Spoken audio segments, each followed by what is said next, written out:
कैलू हो, अपना हो के जान अनजान भैलू हो। कोने कसुरबा जान मुहबा मोर लिहलू हो, दरदिया बरी जोर दिहलू हो।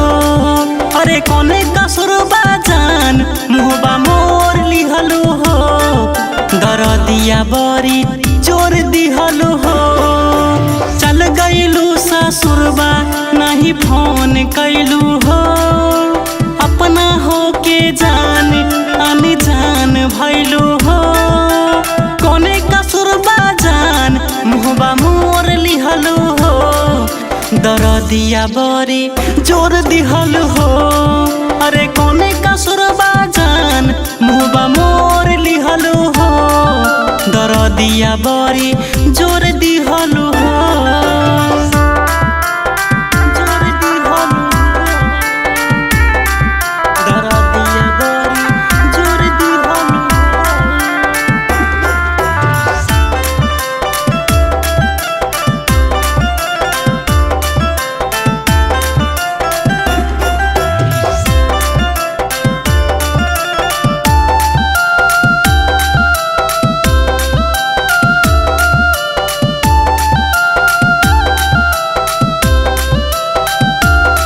ऐसन दिहलू जखम हो, कामना करे मरहम हो।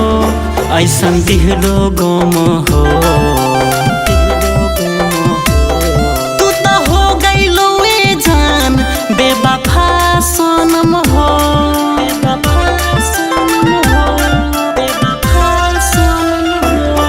ऐसन दिहलो जखम हो, कामना करे मरहम हो। ऐसन दिहलो गम हो, तू तो हो गईलू ए जान बेवफा सनम हो। ए हो कवन कसुरबा जान हमसे दूर भैलू हो, हमके बताबा काहे मजबूर भैलू हो। ए हो दूसरा के प्यारे पाके मुहबा मोर लिहलू हो, दरदिया बरी जोर दिहलू हो। ए हो दूसरा के प्यारे पाके मुहबा मोर लिहलू हो, दरदिया बरी जोर दिहलू हो। शत्रुघ्न कुमार जोर दिहलू हो, दरदिया बरी जोर दिहलू हो।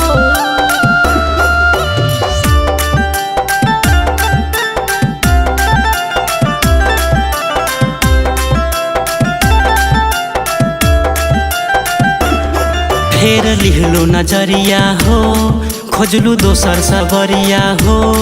कैसे तोहरा के भुलाई, तोहरा के भुलाई। बारुए जान तू हमर दिल के भितरिया हो, दिल के भितरिया हो, दिल के भितरिया हो।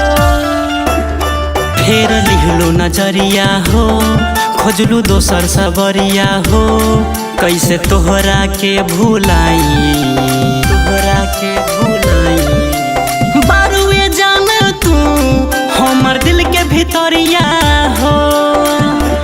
ए हो राइटर राहुल राजा के नहीं मनलो बात हो, चल गईलू ए जान अजय दीवाना के साथ हो।